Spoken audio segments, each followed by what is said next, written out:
When you're doubting whether or not a relationship is for you, I have one very simple but effective way that will let you know within 5 seconds practically whether or not the person you're with is a supportive, kind, loving partner that is worth continuing fostering a relationship with, or if it's better to leave this person.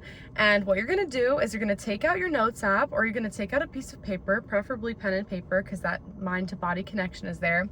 You're gonna draw a table, okay? Draw a table, you're gonna put pros and you're gonna put cons. And you are going to stream of consciousness flow every single thing, every single data point you have accessible to you for as long as you've known that person. What is the good and what is the bad of that connection? This is one of the ways that I was able to let go and release of my narcissistic relationship.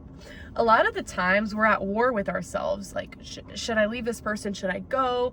Should I not? And you're constantly in this thought spiral that is really conflicting and really distracting from your everyday life. And if you put that on paper and you really sift through and you see how long is the pros column, how long is the cons column, you'll have a very quick, easy, and effective way of knowing in a short amount of time whether or not this person is good for you. And you know what I did when I made this list? I saw that there were maybe 3 pros and pages and pages and pages of cons. And what I did is I referred to this list in my healing journey anytime I missed a relationship, I missed companionship, or I missed the good times in the relationship. I would look at this and I would say, did I lose a partner or did I lose a problem? 9 times out of 10, when you're with a narcissist, you'll see that cons list exponentially longer than the pros. And it's a really nice visual way to get your thoughts out of your brain, to stop the thought spiral, and to actually see right in front of you whether this person is good for you or not. A lot of the times, people in my life will refer to my ex, me included, as the worst person I've ever met, as a horrible person, as someone who lacks goodness, lacks empathy, lacks any positive characteristic. And sometimes in healing, you need to do that. You need to separate this person from maybe the alternative, fictive version of them that you've built up in your head, or that the person they once were when they made you fall in love with them, which was kind and caring and selfless and funny and charismatic. Narcissists often will have one personality and then their true personality will be uncovered through time.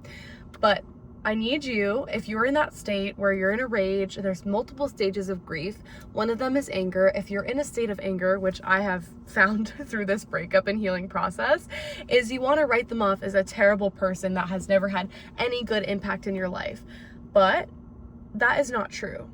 That does a disservice to you and it does a disservice to them. So even if you write this pros and cons list and your cons are exponentially longer than the pros, I also need you to honor and recognize the parts of this person that made you fall in love with them.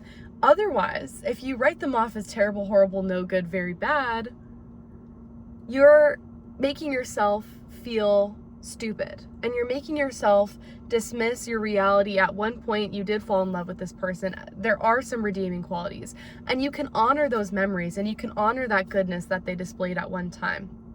However, if you're at a crossroads and you don't know whether to stay or whether to go, writing out that list and getting a very clear picture, a clear idea of where you really stand with them and what it is at the current moment. Because you know, with a lot of emotionally abusive relationships, you're living in the past.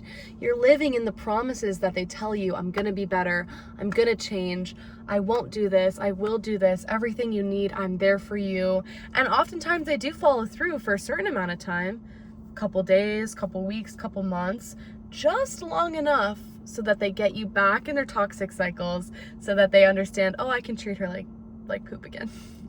Oh, I've earned her trust again, time for me to break it. So when you realize and uncover those patterns, you might think, oh, this is actually the worst person I've ever met.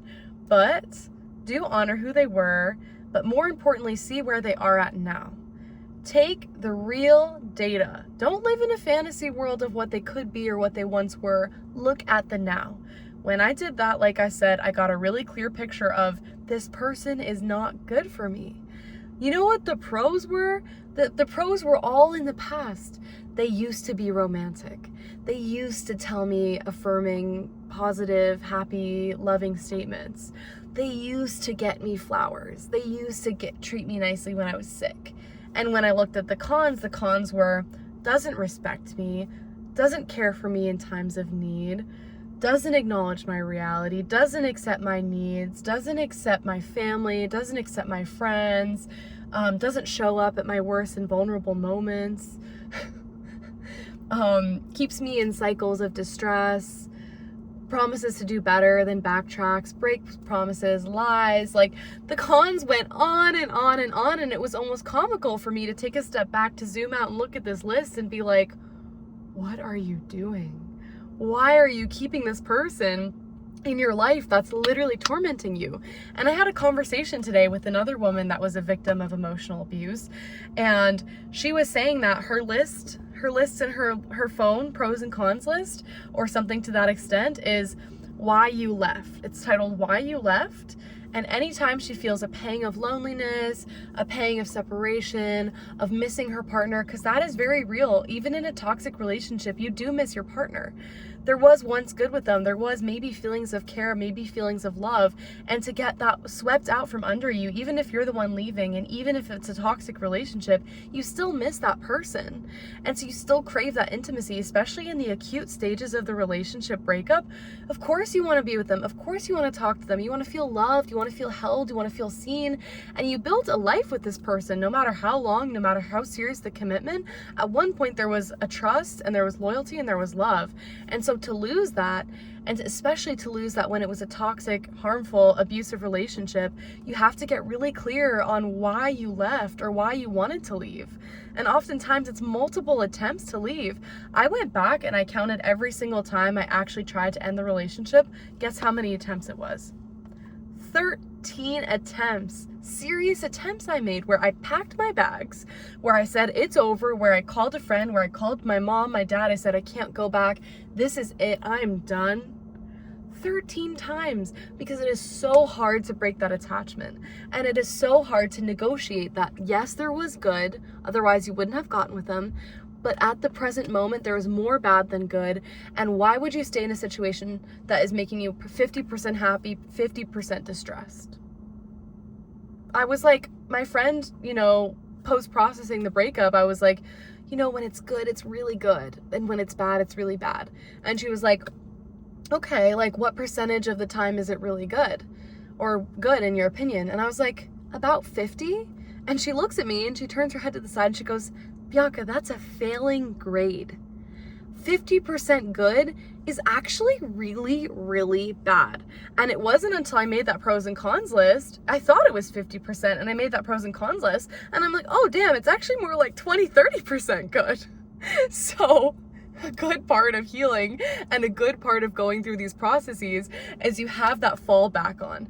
You have that in your vulnerable, lonely moments where you're like, I just really crave their presence. I crave, even if it's an unstable presence, I really crave that closeness.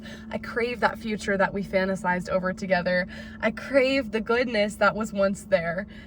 Refer to that list.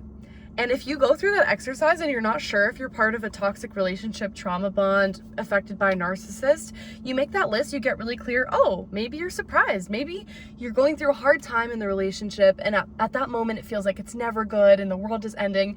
And you make that pros and cons list, and then you see, oh, I'm happy 80% of the time. This is just a bad week, or this is just a bad weekend. Then that relationship is worth saving, in my opinion. I think if you're anywhere from 85 to 95% happy on a consistent basis in your relationship, that is chef's kiss. I think most people can dream of a relationship that's majority of the time good. And I'm not an advocate for all relationships are bad, all men are toxic. I do believe that there are good relationships and good men out there. So my point is not to disregard that. My point is just to get honest with yourself. And us victims of narcissistic abuse tell ourselves like little lies all the time to try and compensate or excuse behavior, or to try and stay in a situation that's clearly not very good for us. That's because we give people too much grace. We give them too many chances to prove the same thing over and over again. They're not going to change. They're not. If you're in a relationship that's 50% or lower good, I'm telling you right now, you need to pack your bags and you need to go. And you need to not turn back. And you also need to cut off contact. You need to Tell people you left. You need to get away from this person, travel, leave, cut off contact, and only then can your real true healing begin. When you're not enmeshed in each other's lives, when you're not hearing from them, when you're not seeing from them, I need you to block them on your social media. I need you to turn off their notifications if you can't make that step yet. Hide their story. Delete messages, delete photos, or put them somewhere else where you're not seeing them, because those constant reminders of who they are and who you wish they were and who they used to be are going to come back, and you're going to question your decision. The last thing you need to do is question your decision when it's very clearly outlined in your pros and cons list that you need to leave. And I know everything I said seems really easy. It's not. It's not. You're going to battle yourself every single day. You're going to want to text them. You're going to want to break no contact. You're going to want to go back to them. You're going to crave that stability and peace that you think or imagine is there. But I'm telling you, 50% or less, get the hell out. Get the hell out. So you have some homework. You can make that pros and cons list, why I stayed, or literally pros and cons. Take a real shocking and honest look at your situation, honest look at your partner, and you can revisit it. You can make it in a few parts, but the bottom line is, don't fabricate, don't put on your rose-colored glasses, don't make excuses for people that are draining the life out of you, because you deserve happiness. You deserve peace, and you deserve someone that's making you happy 85 to 95% of the time. Thank you so much for watching this video. I love you so much. This channel is here for you in your healing journey, and I'll see you in the next video. Love you.